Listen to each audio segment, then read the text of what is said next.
Last week we talked about the character system and what they can do and the systems I built to make placing interesting characters more fun and intuitive for myself.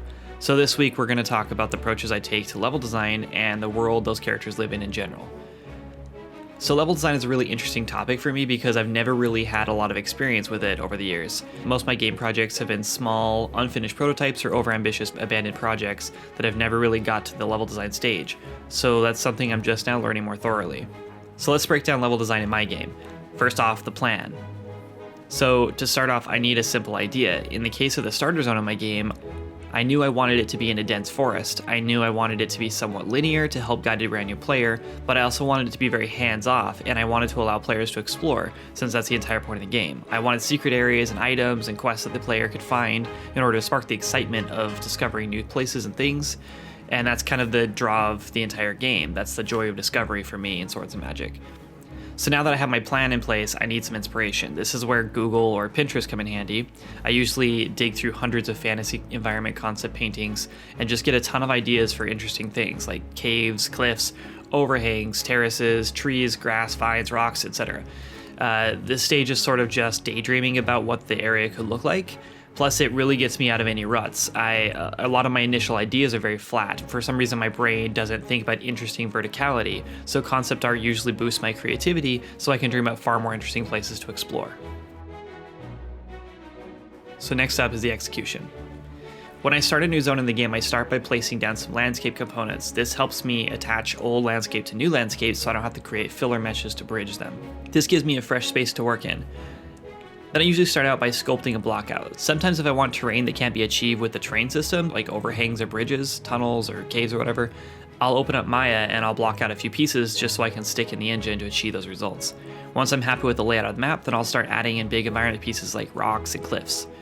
And if I know the area will have an important set piece, then I'll add those in here too, or a placeholder just for scale. I usually spend a lot of time running around in game at this stage. I want to make sure it feels really good to move around in. I try out some of the game's current movement abilities and check that I can't get into areas I don't want players to get into, and that I can get into areas that I want players to find or that they should get into. So next up is the art. Finally, it's time for final art.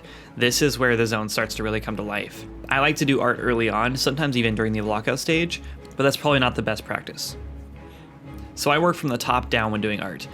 Or possibly the bottom up, I guess, depending how you look at it. Whatever the case, I start with the largest and least repeated pieces that I can. So cliffs, big rocks, set pieces, which are mostly finished by now from the Blockout stage, but I'll add more in now if necessary. Then I move to smaller props like trees, rocks, logs, buildings, etc., moving downward to the smallest pieces of the foliage like dirt clumps or mushrooms. If you start with those smaller tertiary details, it makes changing the zone much harder later on if some trees don't fit where you want them to, or if you have to move around a cliff to give a player more room. Plus, it's really hard to know where to place those smaller details without the big pieces in place. Maybe I want those vines hanging from a rock that I haven't placed yet. I learned this method building maps in RPG Maker a long time ago, which is probably why my brain isn't really used to the whole verticality thing. I spent hours and hours building dozens of maps for an MMO in RPG Maker as a teenager, so I feel like I have a good eye for level design on a smaller scale like that. I know how to place foliage around that makes it look natural, but not so random. It's the bigger picture stuff that I'm still learning. So bigger areas are much harder for me to design. These areas aren't as straightforward as a tutorial area, for example. I want to encourage exploration at all times, but I also want to guide players to where I want them to go to keep them in zones that they can handle, or just to get them to find points of interest before they get lost in a cave or dungeon off the beaten path.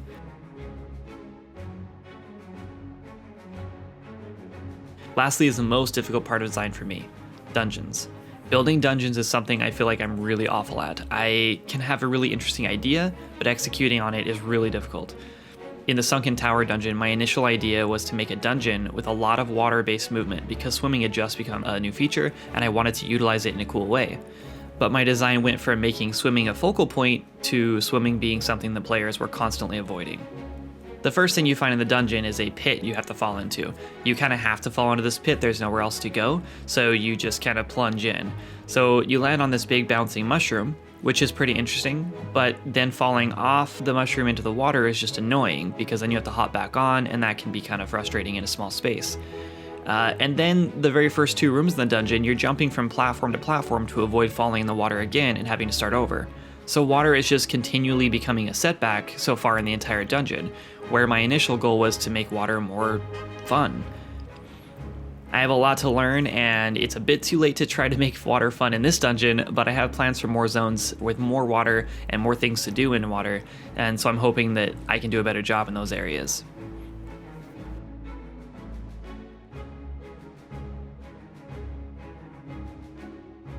Alright, that pretty much concludes the level design devlog. I hope you guys have a good idea of how I went about level design. Thank you guys so much for watching, and thank you even more to everyone who's been watching my previous videos and subscribed to the channel. It's still just mind-boggling to me that so many of you are interested in the game, let alone me. We're coming up on 5,000 subscribers, and I think we might even have surpassed this by the time you see the video. So for the 10,000 subscriber mark, I'm thinking I kind of want to do something special. So over on my Discord server, I have a 30 Days of Game Dev Challenge channel. It's a little challenge put together by me and one of my oldest mods, Mega Miley. The challenge is 30 different tasks that lead you through the basics of game development with a big focus on logic. If you get through all the tasks, regardless of how long it takes you, you should easily have a good idea of how to build a pretty feature-complete RPG in the game engine of your choice. Of course, I recommend Unreal Engine for the blueprint system, and because then I can help you out if you get stuck. But you can totally use any engine you want, Unity, Godot, or even a 2D engine like Stencil, Construct, Game Maker, even RPG Maker possibly. So to celebrate the 10,000 subscribers, I'm considering live streaming myself doing all 30 of the challenges in one stream.